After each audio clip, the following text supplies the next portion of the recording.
What do you call a Frenchman wearing sandals? What? I don't see the connection, but I don't know. Philippe Falap. I'm sure he'll really appreciate that joke.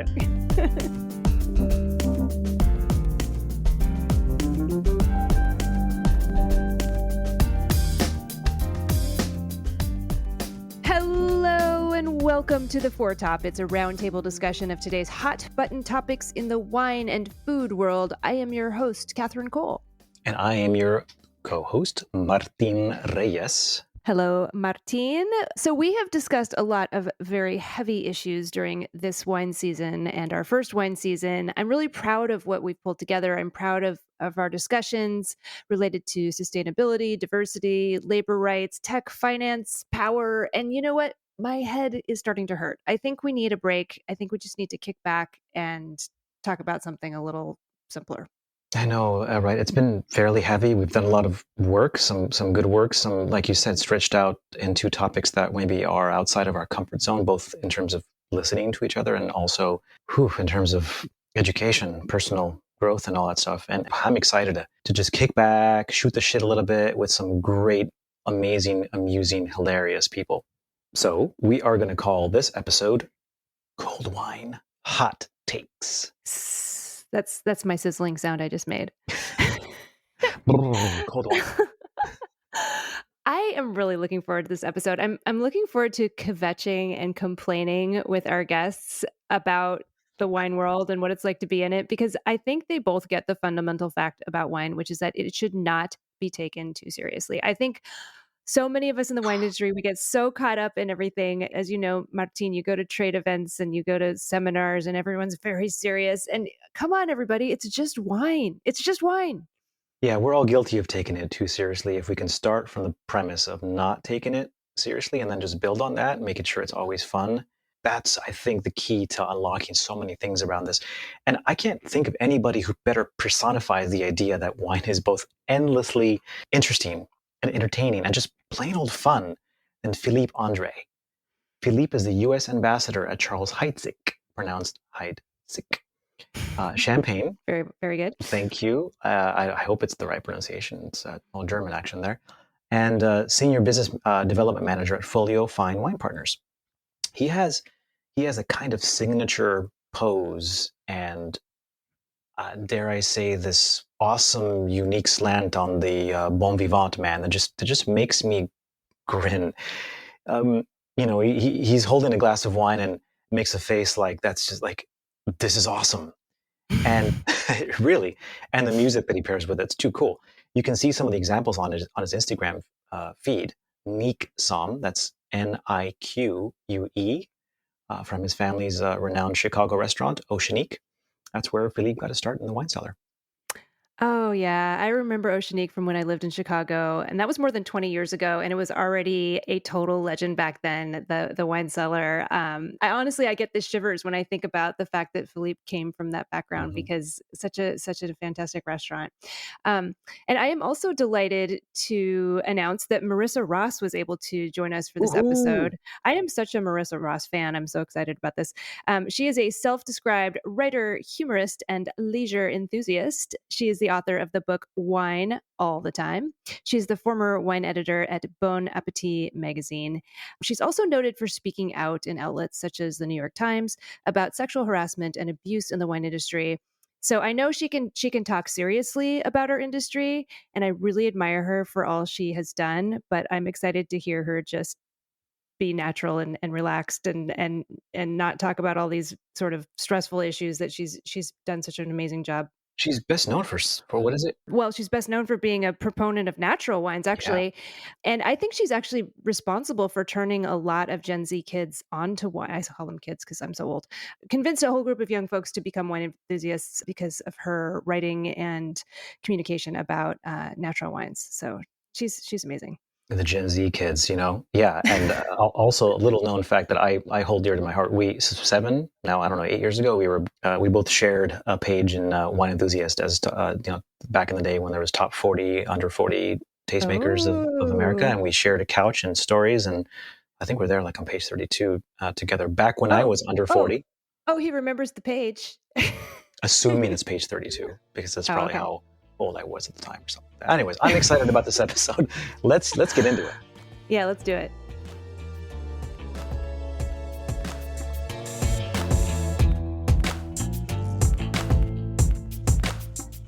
We have two categories we are going to attack this evening. One of those is topics we're sick of, things we have had enough of in the wine world. The other is hills we would die on, topics we would defend to the death. So let's start on the negative, because we're all feeling negative this evening.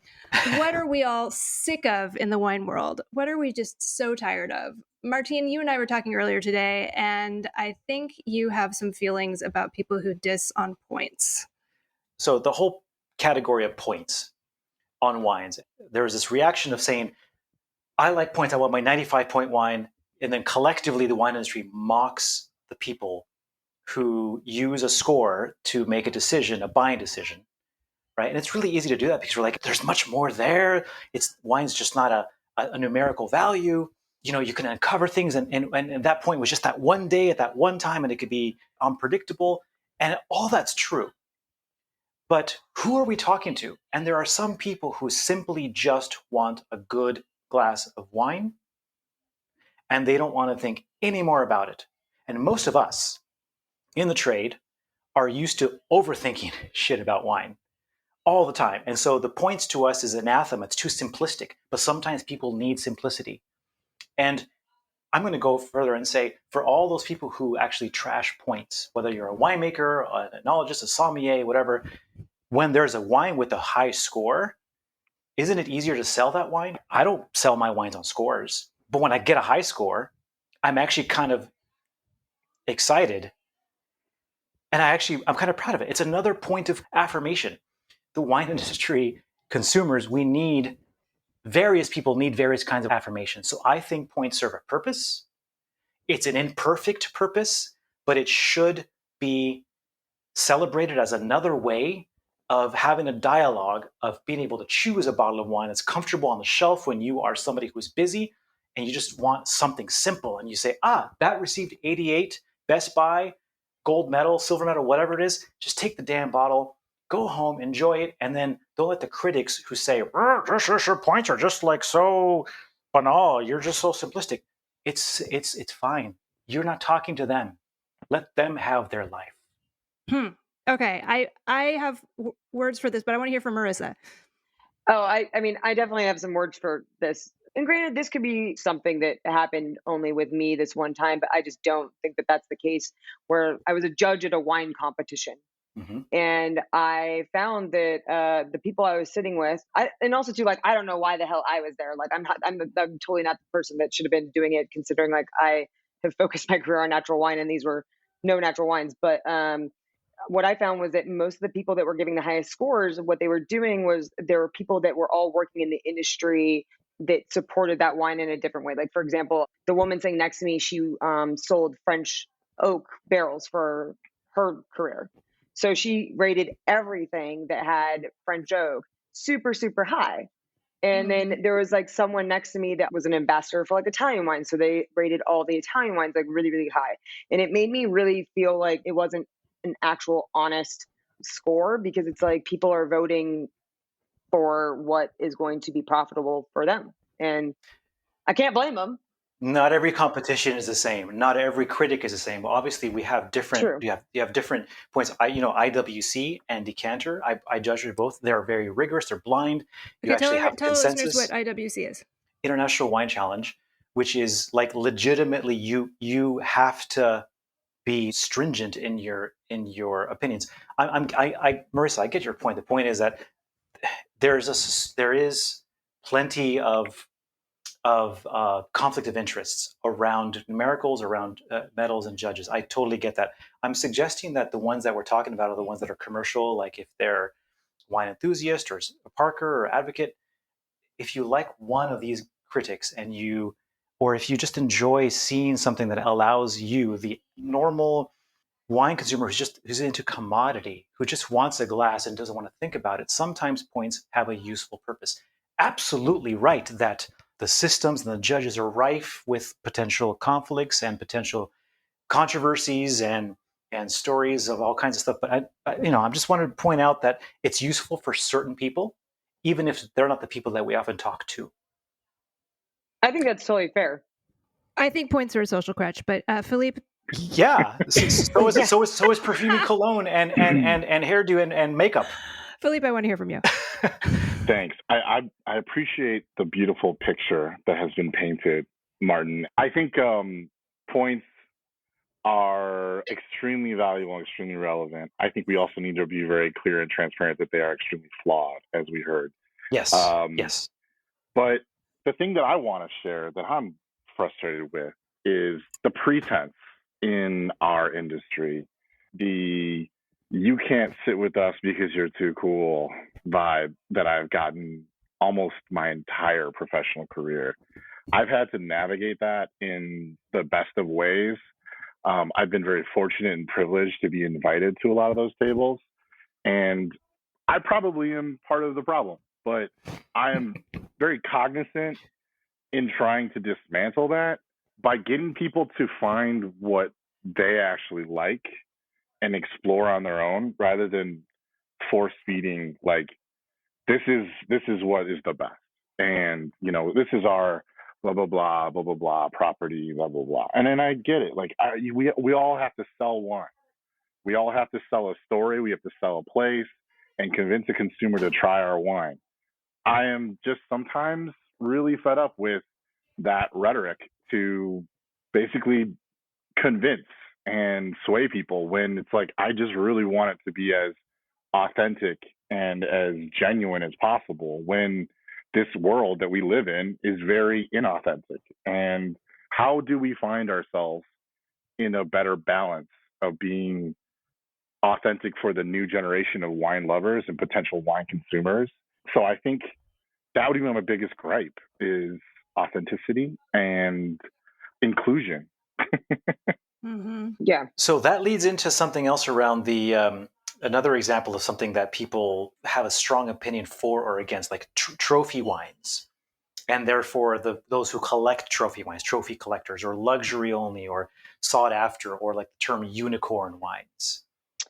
Fuck off. That's what I have to say about those people. Not you, Martin. No, I know what you mean, though. I know what you mean. No, it's like people that just collect those. I'm like, you're a clout chaser. Yeah. Why are you doing this? Yeah. You're chasing clout. Like, you're not actually doing it for the love of wine. So it's just, that shit pisses me off. It's status. Yeah. Yeah. Has anyone ever had the experience where you're lucky enough to be at an amazing dinner and someone opens like a $5,000 bottle of wine and you immediately start thinking about how many hungry children could be fed with the amount of money they paid for that? And I'm just like, yes, it's delicious, but is it really that much more delicious than a $40 Oregon Pinot Noir that I can just pick up like anywhere? Oh, it is. It is. I mean, Philippe, you are part of the problem. No, I'm kidding. I'm kidding. Like I said, unicorn wines can be amazing, but if you're just collecting those, like, fuck off. Like, if that's the only thing. Yeah. It's not that they're not good. It's just like, fuck off if that's like your only interest in wine. I got the passion. When I first started in my professional dive into wine, I started off drinking kind of like the crazy expensive stuff because I wanted to know what was this all about? Like, why is it the best, And my dad would always give me shit because he's like, dude, you're drinking Grand Cru on a fucking Village budget, Mm-hmm. And it was important for me to see that at the time because it like hooked me into like the struggle. I can only afford one of these bottles once a month. So like, I'm going to put everything I can into getting to that bottle and then finding the next one and the next one. And of course I would drink a bunch of other stuff along the way. But what it did, I think, for me professionally is it gave me so much like respect for those $9 bottles that were bangers and that I could crush every single day and be really confident about when a guest would come in and ask for a great glass of wine. I knew that I wasn't going to, break their bank, but at the same time, I was going to offer them great value. I was going to go with their meal. And yes, if folks want to come out and ball out, like, yes, you got to know what those are about. And to your point, you need to be able to explain, like, why is it $5,000 a bottle versus a $500 bottle or even a $50 bottle? Like, why is that? And for me, it was important for me to basically, go for a test drive to know what I was selling. But at the same time, to encourage me to keep wanting to explore my wine world. So I have a range of emotions about it.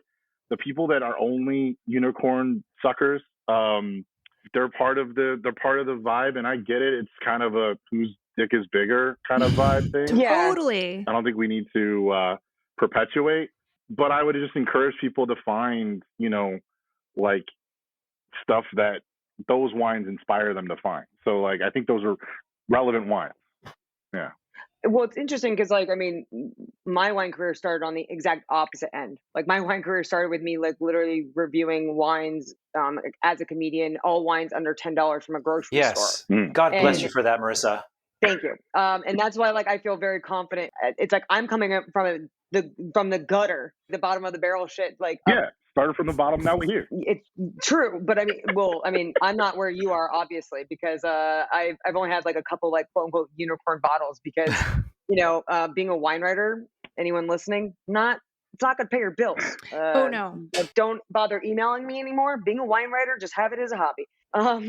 So you can't afford those unicorn bottles because it's like the only times I've been able to even drink things like that is like when people have been gracious enough to share them with me.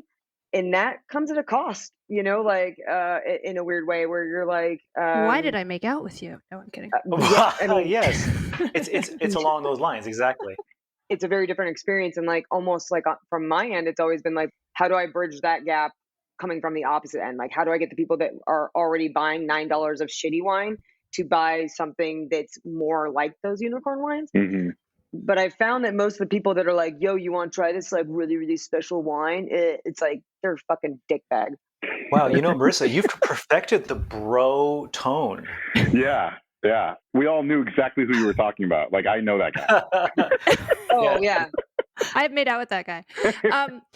Okay, so Marissa, mentioning the amazing remuneration we get as wine journalists, can I go off for a second about the concept of barrel tasting? Because when I was writing for the Oregonian and getting $500 per article, and every article I had to drive to wine country, interview someone, take photographs, I had to load it on the website. It took hours and hours and hours.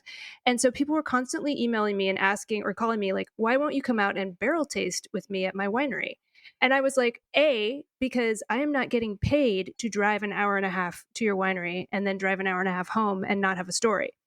B, someone explained to me why barrel tasting is so magical. Because as far as I can tell, every time I barrel tasted, maybe I'm going to sound like an imbecile here, but to me, it tastes like a wine that's halfway done. My thing with barrel tasting is on the other end of it, where I would be in Europe and on a wine whatever trip, and I would taste something from the barrel and I'd love it so much. It'd be just this delicious yum yum yum, perfect, oh my god, I can't. And then it's it gets to the States a year later and I'm like, this is a totally different wine. I don't want to write about this wine. Exactly. So why did I take the time to take all these notes about the barrel tasting, aside from yes, there can be something said about an evolution of a wine, but there's only so many stories that you can write about that. Coming at it from a wine writing perspective, it's it's a baby. I don't want the baby. I want the grown up. Or I do want the baby. And it's never the experience the consumer is going to have. Never. No. Well, and that's the thing with all wine, isn't it? But it's hey, wait, hold on, wait. As somebody who manages maybe 110 barrels right now in a warehouse, I can tell you that. All right, fancy. No, it's not fancy. Look, I'm teasing you. Fair enough. I've set myself up. But the point is, what the authentic request would be is if somebody is interested in your wine, whether it's a writer or a VIP from your wine club, we believe that we've worked hard on it, and we know that there's an evolution from grape to barrel to bottle. Hey, here is something that you can taste early on. You are here on this day. You taste this way. It's going to evolve. And then when it's bottled, you get to experience the narrative. Now, let me tell you, 99% of the people who drink my wines don't give a shit about the narrative. I get that. But for the 1% who say, I do want to see what your 17 cab is right in barrel, and then a year later, once it's bottled, 2 years later, and then 5 years later, and then 10 years later, I was there for that winery that I loved, that I follow, that then I share my story along with theirs and I see the evolution. The only problem is the winemakers and the producers should acknowledge that it takes time and investment for the people who were inviting, like Katherine said, driving an hour and a half out and an hour and a half back. I get it. It's not it's like a VIP version of like diving in behind the scenes. Behind the scenes is boring if you think the movie is average. But if it's one of your favorite movies, you're going to be like, oh, dude, I want to see the outtakes. I want to see the director's cut. I want to see all these things, right? So it's a level of interest. I just want to throw that out there. I agree with you on that. Like, there's been, I think the thing is that I enjoy barrel tastings too much, and then I get like, and then I get super bummed out. Christian Schiede is one of my like favorite winemakers, this Austrian winemaker, and like I wrote like paragraphs upon paragraphs about like every single barrel taste, like whatever. And then it's like I get the wines and I'm like, well, this doesn't track. And as a writer, it's like, how many stories can you really write about like an evolution of a wine? Yeah. They barely resemble the wine it used to be. But you nailed that one, Dad. Boom. Okay, Philippe, though, I actually do kind of dig a base wine tasting. And for those listeners, it's the first wine before you get to the second wine, which is a traditional method or a champagne method sparkling wine. But Philippe, what do you think about barrel tastings? It's fascinating. I think I've been fortunate to taste from barrel quite a bit. And the barrel tasting for me, like, helped me understand what the pieces of the puzzle the winemaker is working with. But I do understand completely how frustrating it can be when the wine evolves so drastically, which is normal. Now, in Champagne, when we do base wine tasting or Von Clair tasting, for instance, at our winery, we make about 280 different wines each year and then blend them, and then 60 make the cut for the bottling each year. And it's kind of like this wizardry where I'm like, dude, our winemakers are like, they're like chefs. And my dad's a chef. I'm not really, I am not a chef. So let's be clear about that, like, kind of skill set that I just personally don't have a passion to develop or a natural skill set to like want to fuck with personally. I like the end results. I love foie gras when it's perfectly seared. I am not trying to mess up foie gras, right? Champagne is a super complex way of making wine, in my opinion. So yeah, Von Clair tasting is cool. It's fascinating. But I can see how it can be really frustrating for some people to try that and be like, that is absolutely nothing like what's coming out of the bottle right now. I think it's our job as a winery to make sure that whatever comes out of the bottle is delicious and makes them want to have another glass. So I see it both ends. Yeah, and I was like to go on that, like in terms of the winemaking side and like having respect for winemakers and like the craft that they do. Like, I do think that barrel tastings, they're a very good experience to like understand the evolution and like understand like the craft that goes into it, for sure. Just also sometimes it's like, wait, why am I doing this? Oh, true, completely true. I forced my wife to do a barrel tasting with me for the first time that I took her to Oregon, and it was actually her first time really doing a big wine trip. I realized that, I'm a little different and I need to be a little more cognizant. Trying to go and barrel taste at 4 or 5 wineries in a day is probably not, what she's into the way that, I am. But it's fatiguing. It's exhausting. And yeah, those wines. I think that's the big thing is it's exhausting. Yeah. Speaking of exhausting, Marissa, you wanted to talk about hobbyist winemakers. Did you want to go into that? I mean, I don't know if you guys know this because, we're talking about hills we're willing to die on. Natural wine is something that is the hill that I have already died on. I would be willing to die on it again, but it's also the thing I can complain about the most, especially as someone that needs to probably take accountability for how obnoxious it's become as the asshole that decided to put it in Bon Appetit for 5 years and promote a culture of like just drinking out of the bottle and putting it on Instagram to rap music. Like, I feel like I need to be accountable for my actions of making natural wine so fucking annoying. But one of the most annoying things about natural wine now, hobbyist winemakers. All these people that like, I can't believe the amount of people that are like, hey, I just moved here from Australia, I had an amazing job as a commercial director, but now I'm going to make wine in like a garage in LA because I went to Paris once and I got so like high off of natural wine. And I'm just like, what? There's all these like hobbyist winemakers where I'm like, damn, it must be so great to like be a Bitcoin billionaire to where you're just decided to abandon your entire life to like make quote unquote make wine when you're like, I don't know, I tasted natural wine once and now I'm gonna like fucking make it. It's so disrespectful to the craft of it on so many levels. And also too, it just I'll admit I'm a petty bitch. And I'm like, how the hell do you have the money to just like quit your job and like be a winemaker? Like that's not something you could just like make money doing. And it's like, bitch, how'd you get all this money? Like what trust fund do you have? Like who are you married to? Like how do you live this way? Like and they're making shitty wine on top of that because they're doing it in a fucking garage.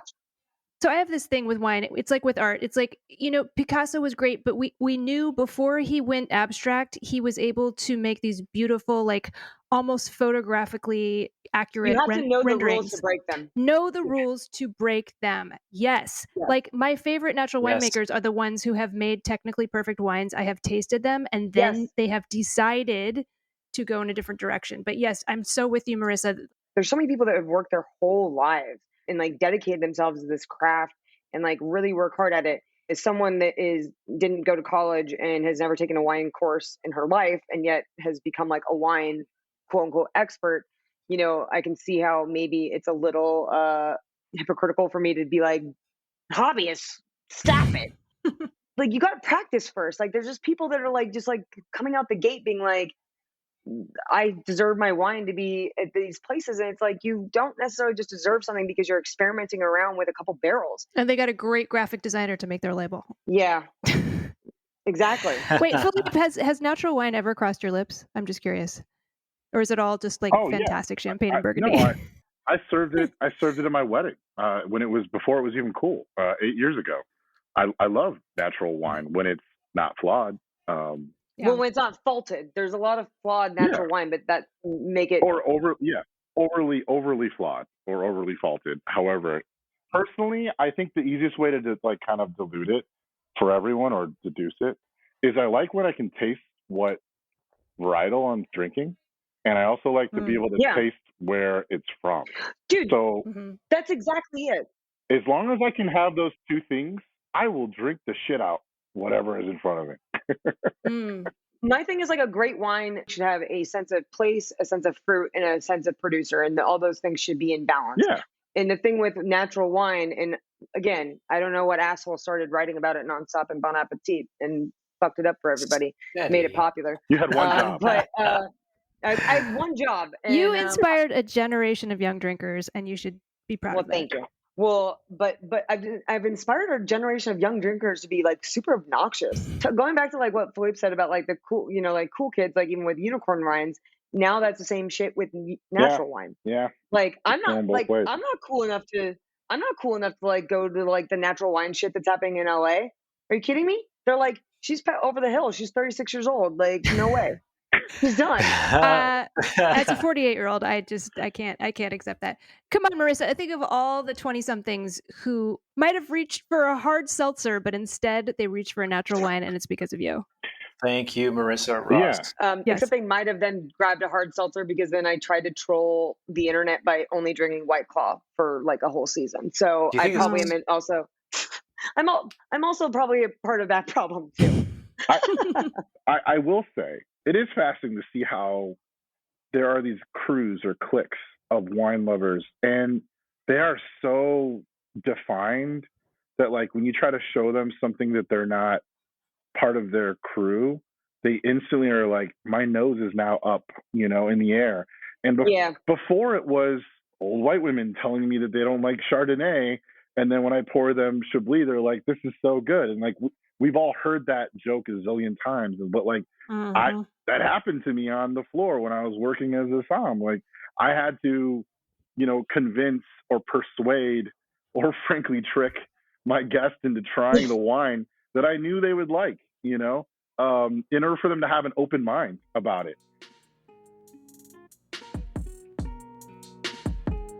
We are delighted to be sponsored by Grand Moraine, right here in Oregon's Willamette Valley. Grand Moraine Vineyard is located on the wild western edge of the Yamhill-Carlton AVA in the foothills of the Coast Range. If you plan to visit Oregon or if you live here, definitely reserve a tasting and get on down there. Grand Moraine is a beautiful open-air winery in a lovely hillside spot. And according to the talking points I'm looking at right now, you'll know you've arrived when your car windows start pulsing in time with the music reverberating from the open-air winery. Oh yeah, that sounds like a party. But you know what's actually a party? Winemaker Shane Moore's Pinot Noirs are a party on the palate. I love his wines. His Pinots are polished and elegant with vibrant acidity. I'm a huge fan of his Chardonnays. They're just so silky and delicious. And of course, his sparkling wines. These wines are a party on the palate, folks. And you know you got to try these, so get online, reserve that tasting, and you can also order some wines. You can use the promo code FOURTOP, FOURTOP, for free shipping. That's at grandmoraine.com, GRANMORAINE, grandmoraine.com. Thank you, Grand Moraine. We love your style. But I wanted to switch gears a little bit because I want to talk about winemakers who are flaunting their hotness on social media, Instagram. Katherine, tell us about this idea. Wait, this is your topic. This is your topic. Okay, but you have an opinion about it. I do have an opinion because I am from Oregon. So I think winemakers need to be wearing Carhartts and they need to be kind of like a little bit muddy and like their hair needs to be messed up. And I can't deal like when I do they though? Okay, when I meet a winemaker from Napa, they tend to be or Bordeaux for that matter. They tend to be like way too like, why are you dressed up? Like you should be getting dirty doing your job. And then these winemakers, I'm not going to name names, especially if it's a guy. It drives me bananas for some reason. I'm sorry. I don't want to see your pecs. I want to see you making the wine. Yeah. I'm totally fine with a wine influencer on Instagram being gorgeous and beautiful and whatever. But I hate that shit too. I you know what? my feeling is you do you. That's fine. But if you're making my wine, I want to see that you're up to your elbows. You've got pigment up to your elbows. I want to see that you're just disgusting and dirty, and like all you do is just make wine all day. And there's some gorgeous, beautiful people in Oregon who make wine and they look so unglamorous in their Instagram, and that's the way I like it. No gel, no hair gel. Yeah. No, I think it's a good one. As someone that's been called a wine influencer many, many times, I hate that term. I hate it a lot. Also, too, like my thing with men being able to show off their fucking pecs and like being like, "Ooh, look at how hot I look in the vineyard." It's like if women do that, we are totally toast. Yeah.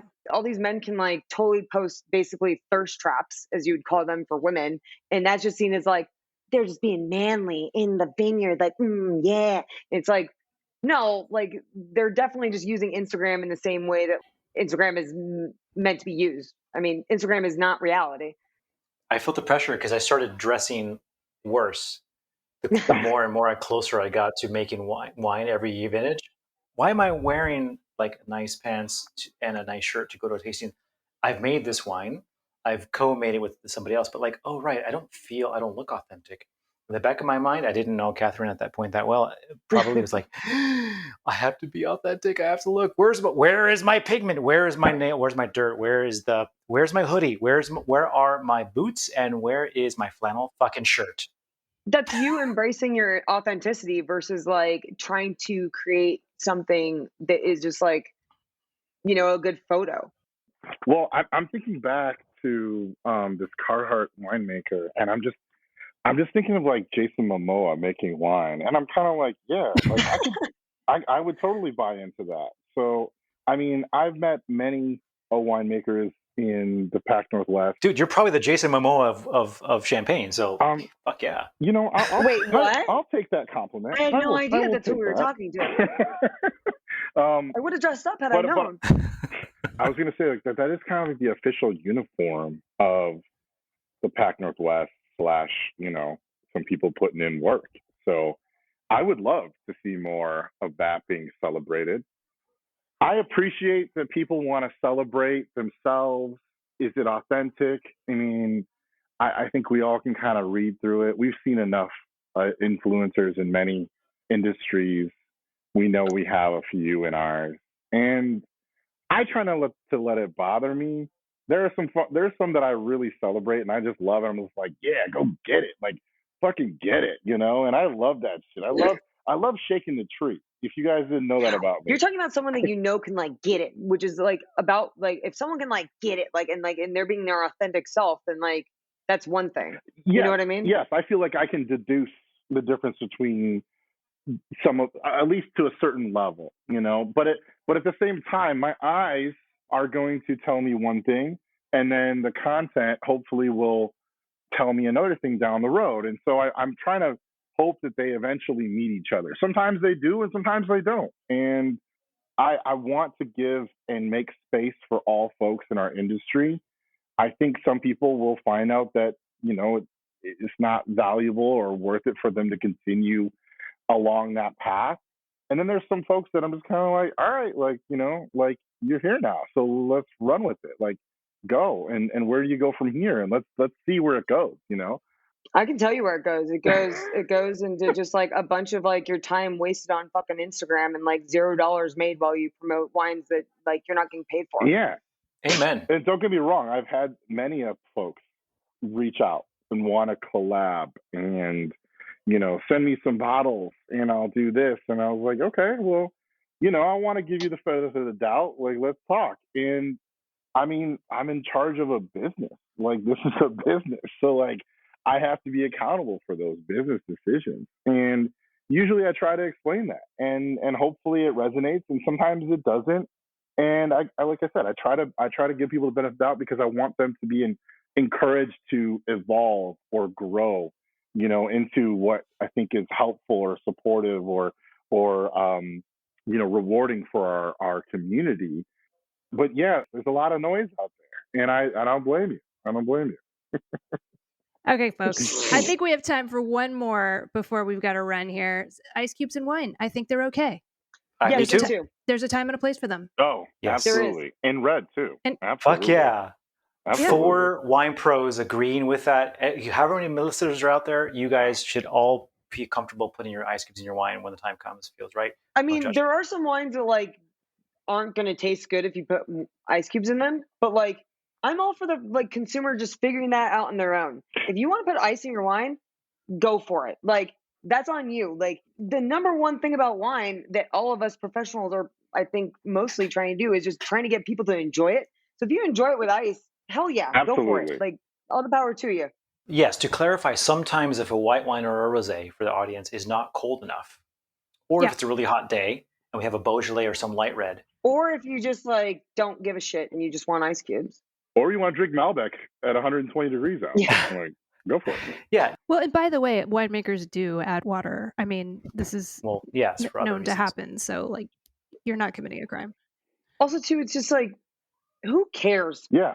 Who cares? Right? Like, who cares? Like, I mean, like, anyone that shames anyone for putting ice in wine, like you're saying, like, has an axe to grind because they have something to prove. Yeah. And it's like, what are you trying to prove, and who cares? I can see how it could be disrespectful if someone pulled out a unicorn wine, a little callback. But don't make me clutch my pearls. You are a wine writer. Oh, I love clutching pearls. Honestly, this kind of applies to everything to me. Is like, if someone's gonna shit on you, like about enjoying wine the way you want to enjoy it, fuck them. Fuck them. Yeah.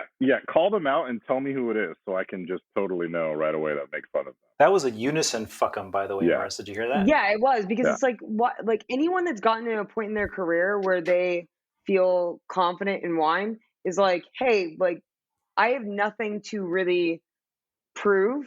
Just enjoy the wine how you want to enjoy it, man. Yeah. Like, who cares? Yeah. Like, let's just like have a good time. As a wine professional, I've been talked down to about wine in my past. I wish that no one ever has to experience that with wine. It should be fun. And you know, all I can suggest is maybe start with 1 cube, you know, instead of a whole cup of ice.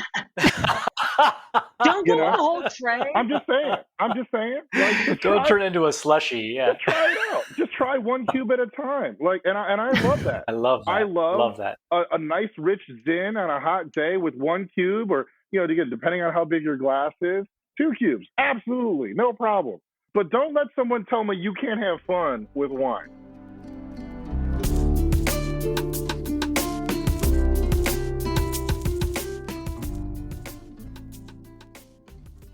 it is time for our dessert wine course, where we each go around and just Oh, recommend right. something, Yes. anything you've been enjoying this week. Sure. Yeah. So Marissa, it sounds like maybe you've got a little virtual dessert wine to recommend. It's actually the exact opposite of dessert wine. I went on my first health cleanse situation, not a juice cleanse, but this is my first time drinking in 10 days. And I feel awesome about it. And it's making me love wine even more. And as someone that went, probably 5 years without taking a break from drinking wine, because it was part of my job, it's made me really, really appreciate wine again. Well, I'll tell you guys what I'm drinking right now. This is delicious. This is Panther Creek's Willamette Valley Winemakers Cuvée, and it's the 2019. It's juicy, and I mean, I hate to be super chill with the tasting note, but I get a lot of cherry cola, like cherry Coke, and I'm loving that about it. Cherry cola. It's so cool. Philippe, I love how you are such a booster for Oregon wines. Oh, makes me so happy. I've noticed that. Yeah. I like good wine. Yeah, exactly. So yeah, go out and check out Panther Creek's Willamette Pinot, and let's do it. Have some fun. If you like cherry Coke, that is. With popcorn and M&Ms.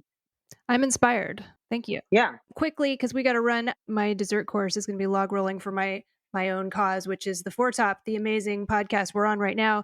We did talk about natural wine this evening. Yay. So go back and listen to episode 94 about the natural wine Cold War, in which we hear Esther Mobley and Amanda Smeltz talking about natural wine. And that is all I've got. Thank you so much for having us. Thank you so much to our fantastic panelists. That was very fun. And you can find Marissa Ross online at wine-allthetime.com. Don't forget that hyphen. And you can find Philippe André on Instagram at Nique Somm. That's Nique for Oceanique, Somm, Somm. Excellent. And you can find me, Martin Reyes, at reyeswinegroup.com, at napathrives.org, and a few other places too. And you can find me, Katherine Cole, at katherinecole.com, or even better, thefourtop.org. That's where I really want you to go to find our social media handles and get in touch with us. Tweet at us, message us by Instagram. We want to hear what you think signals, about. Carrier pigeons. Yeah, send us anything you want. Yeah, we want to hear you kvetch and share with us your hot takes about cold wine or room temperature wine. And please subscribe to The Four Top on your favorite podcast app. Please leave us a rating on Apple Podcasts so others can find us. Signing out from the high-fiber, protein-packed city of Portland, Oregon. Thank you so much for listening, and bye-bye. Ciao. This has been the Four Top Podcast. Katherine Cole is our executive producer. Izzy Kramer is our senior producer. And I'm Keelan King, sound supervisor.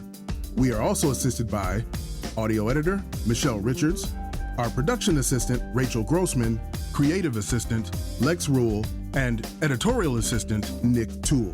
Please visit our website, thefourtop.org, to learn more about us, listen to back episodes, reach out to us on social media, and purchase books written by our amazing panelists. And if you have not already subscribed to The Four Top on iTunes or Spotify, please do so and leave us a rating. Stay safe out there, and thanks for listening.